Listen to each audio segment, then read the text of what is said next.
I'm Maritza Giorgio in Washington, and you are watching On the Scene. Let's get you caught up on some of today's top headlines. The United Nations General Assembly is underway today in New York. More than 100 heads of state and other diplomats are participating. France and Saudi Arabia are chairing a high-profile meeting aimed at galvanizing support for a two-state solution to the Israeli-Palestinian conflict. More nations expected to recognize a Palestinian state in defiance of Israel and the United States. The Federal Trade Commission's trial against Amazon gets underway this week. The FTC filed a lawsuit in 2023. It accuses Amazon of tricking millions of customers into signing up for Prime memberships while making it hard to cancel. The e-commerce giant has previously denied any wrongdoing. Jury selection begins today with opening statements set for tomorrow, and that trial is expected to last about a month. Russian President Vladimir Putin says Moscow will stick to nuclear arms limits for one more year under the last remaining nuclear pact with the U.S. The New START treaty expires in February. Now, Putin urged Washington to follow suit and warned that ending the treaty would be destabilizing. He says Russia will keep following the treaty's limits for 1 year after February 5th. Arms control experts have warned the treaty's end could spark a new nuclear arms race. Today, French President Emmanuel Macron and Saudi leader Mohammed bin Salman will hold a meeting focused on recognizing a Palestinian state. 142 nations have reportedly joined in on this movement, hoping to push the conversation along as the two-year anniversary of October 7th and subsequent war in Gaza looms. National correspondent Alex Miller joins us live now from the UN. Alex, thanks for being with us. Great to see you. What more do we know about what this meeting will entail?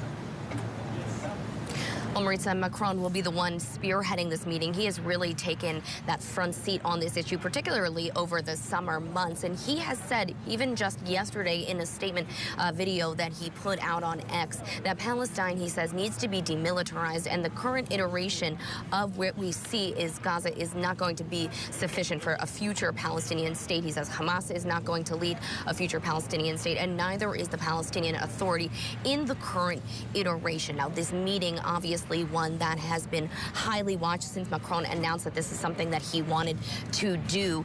He is leading a chorus of countries who are planning to recognize or have already recognized a Palestinian state. Just yesterday, Britain, Canada, Australia, and Portugal did as such. I want you to listen to what the Prime Minister of Australia had to say about this decision.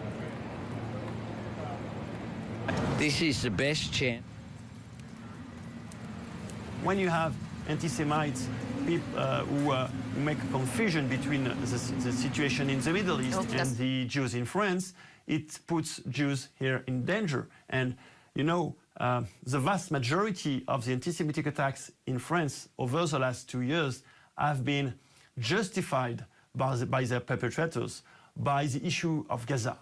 And when you know that there is this confusion in the mind of many people in France, mostly young people, you have to be very vigilant, very careful regarding any gesture regarding the issue of Gaza. So we do consider that we cannot recognize the Palestinian state now. We have to say that it's an objective, and it's important to say it, but that doing it now will strengthen the Hamas more than weaken it. This is the best chance the world has had in decades to disarm and isolate Hamas and deliver self-determination for the people of Palestine. This is a moment of opportunity for nations of goodwill to work together, to see the hostages taken in the atrocities of October 7, 2023 returned immediately and with dignity, to bring about an immediate ceasefire, and to bring an end to the humanitarian catastrophe which is being inflicted on Gaza. And Rita, that first person you heard from was a representative of the French Jewish community talking about the fear that many in that community have and whether they feel like they have the ability to stay in France long term because of so many anti-Semitic attacks that Jews in France have seen since October 7th. Now, there are other countries planning to recognize Palestine as well this week, including Belgium, Luxembourg, Malta, just to name a few. All of this obviously isolating Israel on the world stage even further as the military moves further into Gaza Gaza City. Now, key countries like Germany and Italy have signaled that they will not recognize a Palestinian state. They have been increasingly putting pressure on Israel, but they have remained staunch allies of the nation. They say that a two-state solution is still the goal, but that needs to be reached during a political discussion, and that essentially recognizing a Palestinian state today would be counterproductive. All right, so much to watch, and we know you'll stay on top of it for us. Scripps News national correspondent Alex Miller live in New York. Thanks so much, Alex. Moments ago, White House Press Secretary Caroline Leavitt finished up her weekly press briefing with members of the media. Now, Leavitt hit on a host of topics, including Charlie Kirk's assassination and the rise in political violence, the White House's new report on autism that's expected to come out here shortly, and the president's upcoming address at the United Nations. Scripps News White House correspondent Haley Bull was in the press briefing room. She joins us now with the latest. Haley, great to see you. What did we learn from today's briefing? Because we covered a wide variety of topics. Yeah, Maritza, certainly a wide-ranging press briefing. The White House most notably remembering Charlie Kirk while doubling down that Americans should expect strong action as the president has decried what he has called the, quote, radical left. Several days ago, President Trump indicated that he will designate Antifa as a terrorist organization and investigate funding of it. Press Secretary Caroline Leavitt saying during the briefing that an executive order with that designation could come as soon as today. Now, Antifa, which stands for anti-fascist, has generally served as a description more so than a well-defined organization. It remains to be seen how the administration will define that in its potential action moving forward. As you mentioned, the president is also expected to make what the White House is billing as a major announcement this afternoon related to what they call medical findings for children. Now, media reports have indicated that the administration is looking at tying Tylenol use in pregnant women to an increased risk of autism. Just yesterday, President Trump indicated that they will be making an announcement today saying, quote, I think it's a very big factor. However, the White House in this press briefing has not confirmed or gotten ahead of the announcement, only going so far as to encourage media, the press secretary said, to keep an open ears and critical thinking skills. Now, ahead of this, the company Kenvue, the manufacturer, stated, quote, we believe independent sound science clearly shows that taking acetaminophen does not cause autism. We strongly disagree with any suggestion otherwise and are deeply concerned with the health risk this poses for expecting mothers. Now, we are standing by to see that announcement from President Trump and HHS Secretary Kennedy later this afternoon. Also, notably, Maritza, the White House addressing reports that its border czar, Tom Homan, allegedly accepted a $50,000 bag of cash over an investigation in 2024. White House Press Secretary Caroline Leavitt is stating very clearly that Homan never took the $50,000. And finally, President Trump leaving for New York later today for the United Nations General Assembly, where he is expected to give what the White House is touting as a major speech on what they call the renewal of American strength around the world. This comes as the Trump administration has come in with an America First, as they call it, policy approach to their foreign policy. The president has frequently touted ending what he says are 7 global conflicts, in the White House indicating that he will once again underscore that tomorrow, as well as, Caroline Leavitt said, give his vision for the world order. But what's extremely notable in all of this, Maritza, are the meetings on the sidelines of this that the White House is confirming, including with the leaders of Ukraine, the UN Secretary General, Argentina, the EU, and a multilateral meeting with a number of Arab leaders, Maritza. All right, Scripps News White House correspondent Haley Bull live at the White House for us. Thank you so much, Haley.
watching Scripps News, part of the Scripps News Group.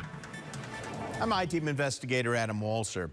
When you go to a doctor for a procedure, you probably don't ask if they have adequate coverage for malpractice insurance. But a Hillsborough County woman who was injured during surgery reached out to us, saying Florida's mandatory minimum coverage is too low and preventing some patients from getting the care they need. Let's do an arrow. Creating charts, graphs, and PowerPoint presentations. I feel like a little kid, like I need to stick my tongue out. Used to be simple tasks for Cindy Shepard, whose job involves working with computers. There's a lot of mistakes, and I have to go back and correct. Come on.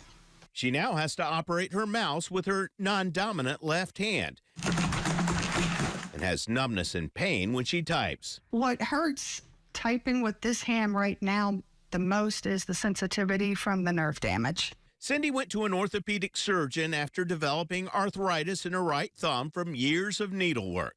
In 2022, she underwent a procedure where the doctor was supposed to remove a small bone from her hand. After 2 weeks, I still could not feel my fingers. The doctor performed a second surgery, but the problem got worse. I continued to have pain. Eventually, Cindy saw another doctor for a second opinion. She took an x-ray and knew exactly what had happened. She told me that the doctor had removed the wrong bone and that 2 little bones had shifted and they were rubbing on each other, and that's what was causing my pain. How many surgeries have you had so far? 5. And it's all stemmed from the mistake on the first one? Yes. Yes. My hand, the scars on it tell a horrific story. Equally horrifying, Cindy discovered that her original surgeon only had $250,000 in malpractice insurance coverage, the minimum amount required under state law. Honestly, I didn't even think about the insurance when I went into surgery. I didn't know I had to. I do now. The crux of what's wrong is that there's not a med mal case today that can get started up and run where $250,000 can compensate the person who's injured. Attorney Webb Brennan is a past president of the Academy of Florida Trial Lawyers and is not involved in Cindy's situation. The cost of a lawsuit, to bring a medical malpractice lawsuit on average from soup to nuts, from the beginning of the case to the end, is between $100,000 and $200,000. The state requires a preliminary investigation with a verified expert opinion from a doctor in the same field supporting the claim before a lawsuit can even be filed. After investigation costs and attorney's fees are paid, there may be little money left to compensate the patient. So what happens? Most of these cases never get brought. Cindy's medical bills and rehab are expected to far exceed her doctor's coverage. That doesn't even include any pain, suffering, and impact to her work and lifestyle. I have no more recourse. I did not file a lawsuit, and I'm stuck. The $250,000 state minimum was approved in 1989, when Florida's median household income was $26,090. The average new car cost $12,000, and the state's median home price was under $98,000. If a COLA or a cost of living adjustment had been placed on that rule, you'd be looking at over $600,000 today in the type of coverage that you would need to cover it, just to be in the same place you were in when they passed it in 1989. The Bureau of Labor Statistics Consumer Price Index shows that the average cost of physician services during that time rose at an even higher rate, 430%, meaning $250,000 in 1989 would equate to $1,075,000 today. This bill creates a uniform standard across the state to ensure that ride shares have proper insurance coverage. In 2017, lawmakers required companies like Uber and Lyft to obtain $1 million of liability coverage after Floridians were injured and died in crashes. Why does the state say Uber has to have $1 million, but this surgeon who is cutting you open, who literally has your life in his hands, only has to have $250,000? That's ridiculous. Cindy says she's been emailing lawmakers hoping they'll consider raising the mandatory minimum. She contacted us after getting no response, even though any changes they make will be too late to help her. I have to do my part to bring it to their attention. You're the voice of this community here. Yeah, and it's been life-changing. And I have to make something positive come out of all this negative. I'm Adam Walser for Scripps News.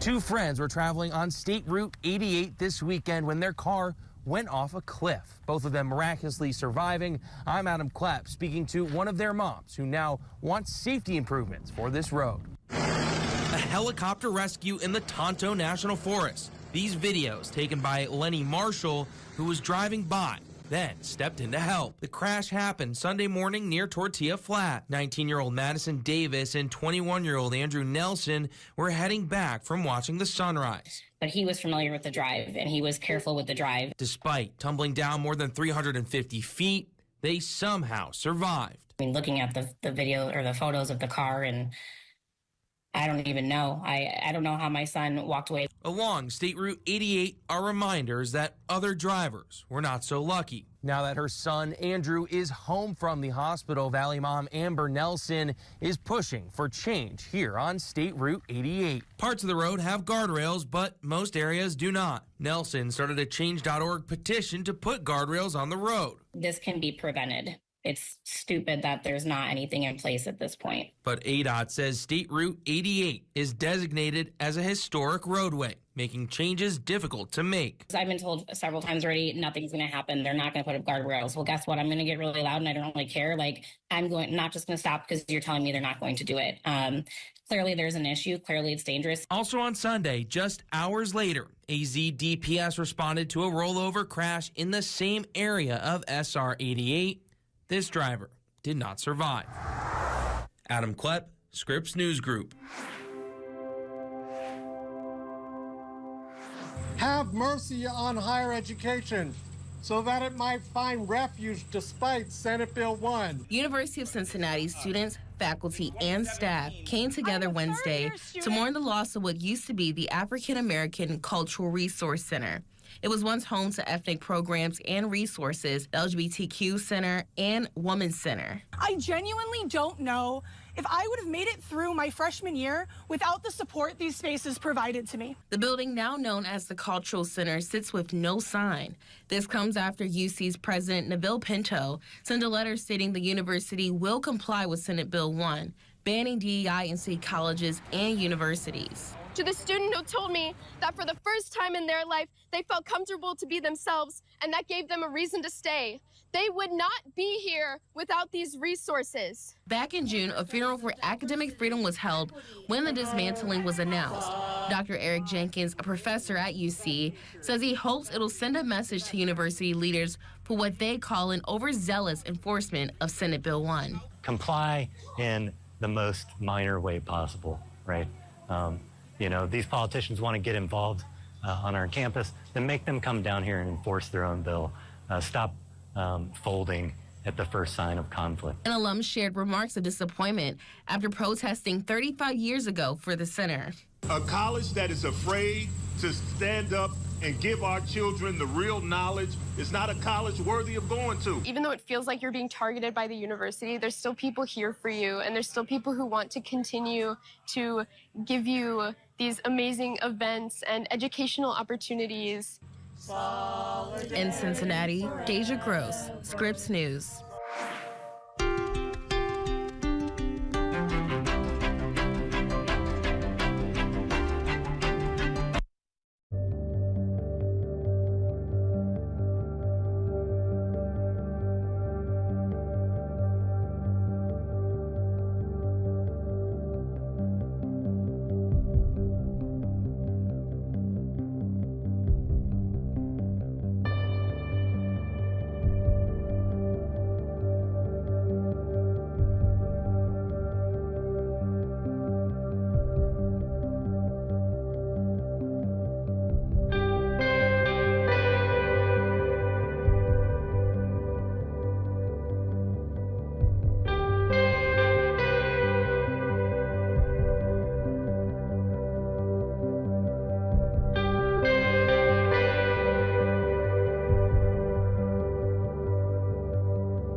was the creative force behind Carrie Underwood's hit song, a Nashville songwriter known for his music, but remembered for the person he was. But most of all, he was an unbelievable human being. Truly one of the best guys I've ever had the pleasure of knowing. Brett James died in a small plane crash in North Carolina Thursday night. His wife and daughter on board also passed away. Their deaths not only a shock to the community, but a profound loss. It's really, really sad that his presence and his influence and his inspiration and his mentorship is going to be lost on a generation. What won't be lost are the songs that gained international fame.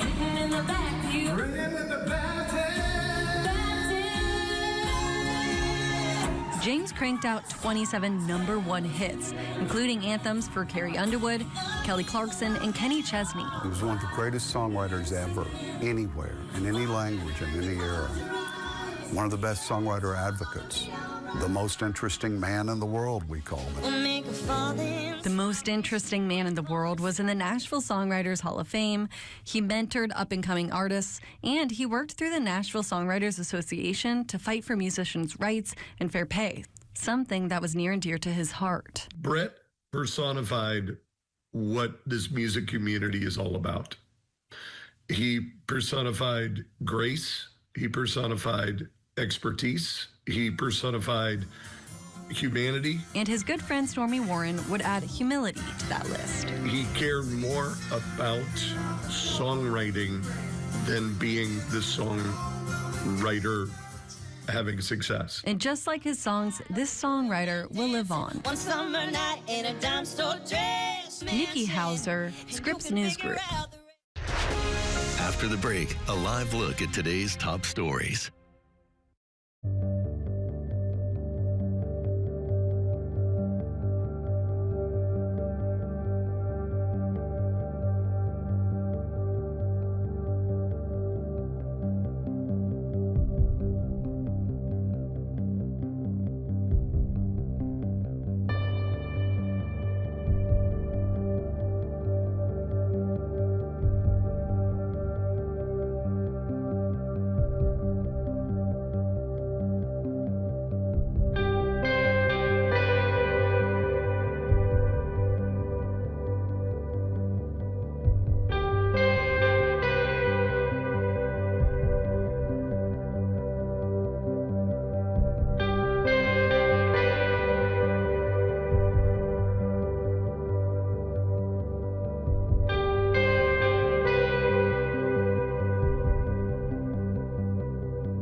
I'm Maritza Giorgio in Washington, and this is Scripps News on the scene. Most law enforcement officers can no longer wear masks while on duty in California. Governor Gavin Newsom signed a bill making it the first in the nation. The mask ban takes effect January 1st. It includes federal ICE agents. The legislation also requires officers to identify themselves by name and badge number. Newsom says it protects residents from what he calls secret police. A Trump-appointed U.S. attorney says the law has no effect on federal operations. Spirit Airlines will furlough 1/3 of its flight attendants. That's about 1,800 people who are affected. Hundreds of staff were already placed on voluntary leave. Now, last month, Spirit filed for bankruptcy for the second time this year. President Trump joined Erica Kirk and several members of his cabinet to pay tribute to conservative activist Charlie Kirk at a memorial service Sunday in Glendale, Arizona. Tens of thousands of mourners attended that service for the 31-year-old who was assassinated while speaking at a Utah college campus on September 10th. Vice President J.D. Vance and other senior administration officials were among those who paid tribute. Trump credited Charlie Kirk with playing a key role in his 2024 election victory. He called him a great American hero and a martyr. He was violently killed because he spoke for freedom and justice, for God, country, for reason, and for common sense. He was assassinated because he lived bravely, he led boldly, and he argued brilliantly without apology. He did what was right for our nation. And just to mention that the investigators are still trying to determine a motive there. For a little bit of escapism, we all need that. It's my pleasure to let you know tomorrow kicks off Fat Bear Week. It's that time of year we actually get to watch live streams of massive brown bears gorging themselves on salmon in Alaska's Katmai National Park. Now, this is a bracket-style competition. Think March Madness to find the next heavyweight champion. More than 1 million people are expected to cast their votes. It's always a lot of fun. I highly recommend it if you need to dissociate a little bit. Well, this afternoon, the White House is expected to make an announcement that links Tylenol and an increased risk of autism. Scripps News Deputy Political Director Joe St. George explains why this claim is already drawing strong reaction and criticism from the medical community. A major public health announcement is expected on Monday that parents, grandparents, and future parents may want to pay attention to. President Trump teasing a historic announcement involving autism. I think it's going to be one of the most important news conferences I'll ever have, and I look so forward to it. President Trump discussed the upcoming public health announcement during the memorial for Charlie Kirk in Arizona on Sunday. The president implying the White House will be announcing a new treatment option. We're going to be talking in the Oval Office in the White House about autism, how it happens, so we won't let it happen anymore, and how to get at least somewhat better when you have it, so that parents can help their child, their beautiful child. According to the Washington Post, the Monday announcement will also involve a warning. Trump administration set to tie Tylenol to autism risk, officials say, a Sunday Washington Post article revealed.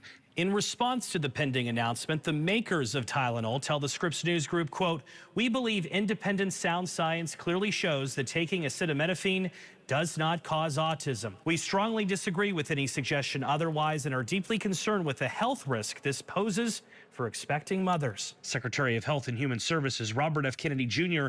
is expected to be featured prominently at the White House event. Kennedy has faced a litany of criticism from the medical community and public health officials in recent weeks, and it's possible a similar fate will take place Monday. Autism Speaks, a nonprofit that advocates on behalf of autism, reports 1 in 31 children in the United States have a form of autism. 1 in 45 adults, the nonprofit says, also has a form of autism. Joe St. George, Scripps News Group, Washington. All right, thanks so much, Joe. France and Saudi Arabia are convening world leaders today at the United Nations. They're hoping to rally support for a two-state solution to the Israeli-Palestinian conflict. Now, several countries are expected to formally recognize a Palestinian state at today's summit. Israel and the U.S. are boycotting the event. Scripps News international correspondent Ollie Barrett has details from London. The UK government has formally recognised the state of Palestine and says that it hopes it will inject momentum into peace discussions, but also to try and revive the possibility of a two-state solution in the Middle East. It's a move that's been harshly criticised by Israel. Prime Minister Benjamin Netanyahu says it will reward terrorists. The United States has said similar as well. Britain denies that and says that it will not allow there to be any Hamas involvement in any future government or state of Palestine. It also says it's looking at fresh sanctions against members of the Hamas group. Keir Starmer, the UK Prime Minister, made the announcement on Sunday, and then his Foreign Secretary, Yvette Cooper, on Monday is at the United Nations General Assembly meeting on this very topic. Australia, Canada and Portugal also recognising the state of Palestine at the weekend, and more countries doing so at the UN on Monday. Ollie Barrett, Scripps News Group, London. Shocking, and heartbreaking. The reaction of many when learning 6 kids were found locked inside of a storage unit at StoreSafe on North 27th and Silver Spring.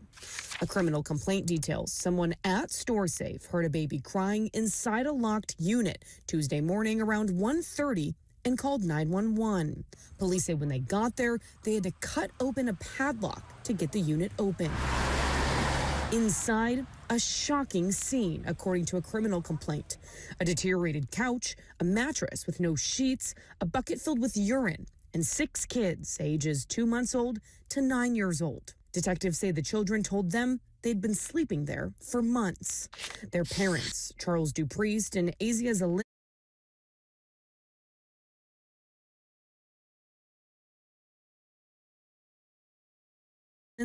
were later found sleeping nearby in their car. The kids told police they had minimal food, no water, no electricity, no lights, and had to use a bucket to go to the bathroom. When police talked to the mom, she told them they were homeless and that she struggled to secure housing for years. She says in July, she was kicked out of Joy House, a women and children's shelter in downtown Milwaukee. They stayed with us for about 2 months in 2023. And then again in June and July for a little over a month this year. Pat Vanderberg's the president and CEO of Milwaukee Rescue Mission and says they were never kicked out.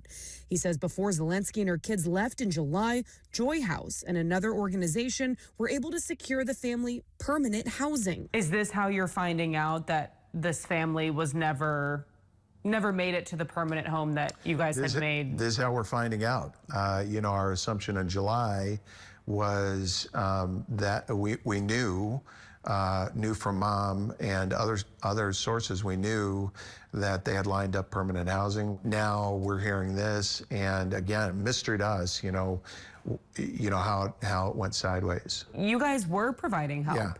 Yeah, and not only us, even with this family, we know that there are other organizations also helping the family.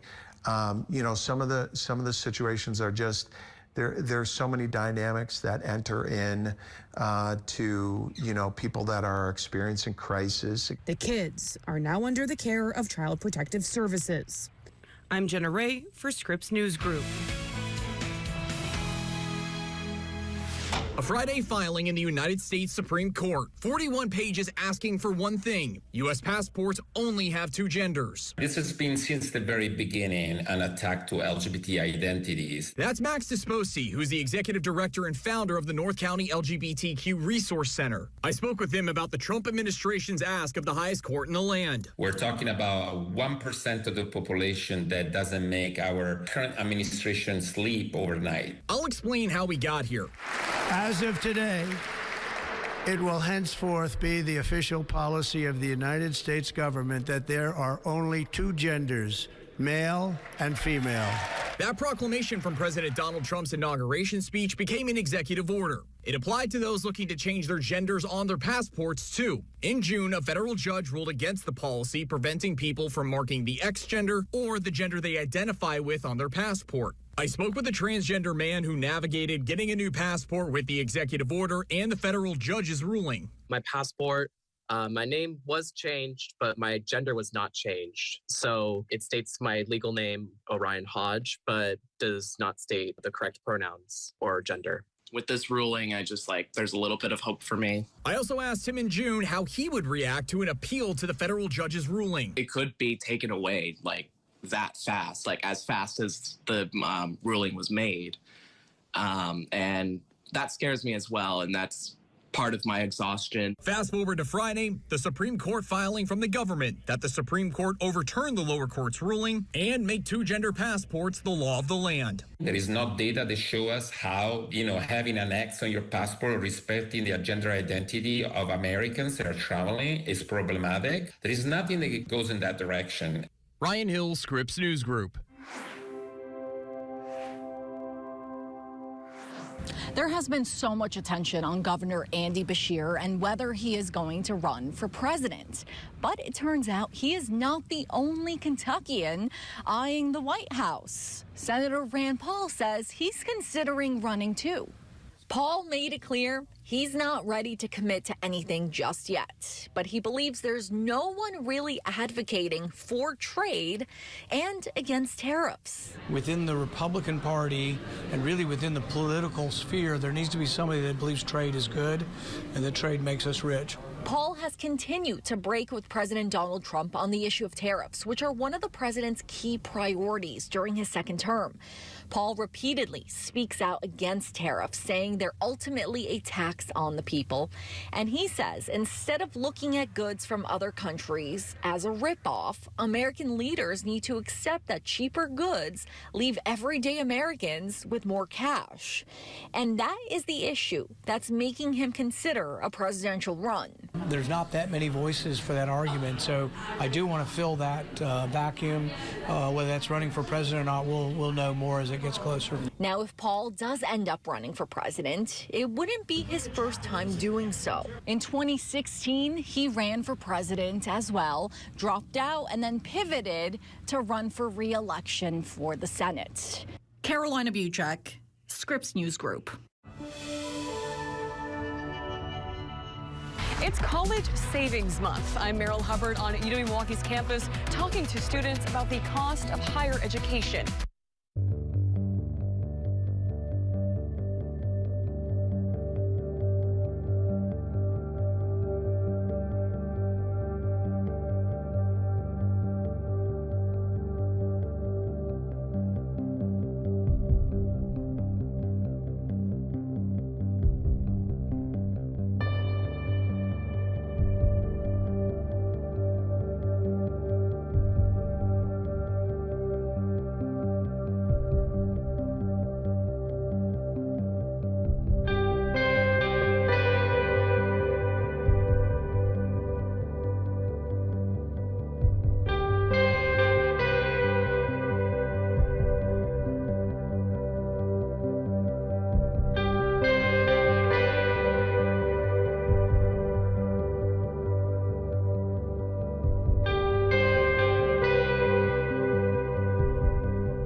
Another monopoly trial has begun for Google. This time, the focus is on the company's digital advertising business. The Justice Department wants to break up Google's ad systems after parts were declared an illegal monopoly. This comes after Google deflected efforts to break up its search business. The trial will decide how to unwind Google's advertising monopoly. The Trump administration is ending the annual report on hunger in America. The Agriculture Department will release its final report next month with 2024 figures. Officials say the report became redundant and costly. The move comes after Congress passed spending cuts to the food stamp program. And new car prices have held steady. But car repairs are a different story. The latest consumer price index shows repair costs jumped 5% in 1 month. That's the largest increase on record. Repairs are up 15% from last year. Analysts blame tariffs on imported auto parts for driving up those repair costs. It's National College Savings Month, a time to focus on planning for the cost of higher education. I'm Meryl Hubbard on UW-Milwaukee's campus, talking to students about how they save for college and tips they have for future students. When I get my check, I like to put half into my savings and then give myself a little bit of amount to spend on myself. But just budget correctly. That's really it. Put aside what you need first before you actually spend it. Tolulope Ogunle is juggling the life of a student and working part-time overnight shifts as a caregiver. Wait. She says she's covering the cost of her books as well as some of her tuition. But tuition is more costly this year after a state budget deal included more funding for the UW system. In July, the Board of Regents for the Universities of Wisconsin approved a tuition increase of up to 5% for the 2025-26 academic year, which turns into an average jump of $382 for tuition. For UW-Milwaukee specifically, tuition rises by $439. I mean, I already have loans I have to take out and stuff like that, so it's already hard. I don't know why they brought the money up. It's already hard enough to pay for school by yourself. Tolulope says she loves helping kids and is studying to be a pediatrician, even though it means more years of classes and more spending on school. I'm Heather Healy reporting in your neighborhood of Belmead. We all know the benefits that exercise has on our bodies, right? And as we're about a month into the school year, or kids are getting acclimated into it, it's best to keep up that exercise during the school year because it adds so many benefits beyond the classroom. There are plenty of benefits to exercise, but it's most beneficial in response to stress of school or work. An article from Stanford University states exercise lowers the stress hormone cortisol. It serves many functions in the body, including fueling metabolism, reducing inflammation, and regulating our mood and sleep. When we have too much cortisol, that's when our bodies can get out of whack. Personal trainer Summer Garza says moving our bodies daily is key to sleeping better, having energy, and staying focused on the tasks we have at hand for the day. It builds better concentration, better sleep, and it improves your stress as well. So when you have a routine, everything flows. The more you do it, the more confidence you're going to gain, and the easier it gets. Heather Healy, Scripps News Group. I'm John Matteries. They're calling it fruit and veggie-flation. Prices up on some of our favorite fresh items as we head into fall. I'll explain why and share some things you can do.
Prices have been up on so many things lately that I think we've almost gotten used to it. But as we head into fall, we're seeing new signs of fruit and veggieflation as a result of foreign tariffs and local droughts.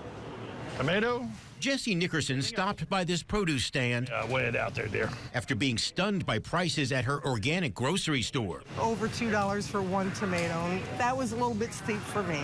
Robert McGinnis agrees. They're way too high.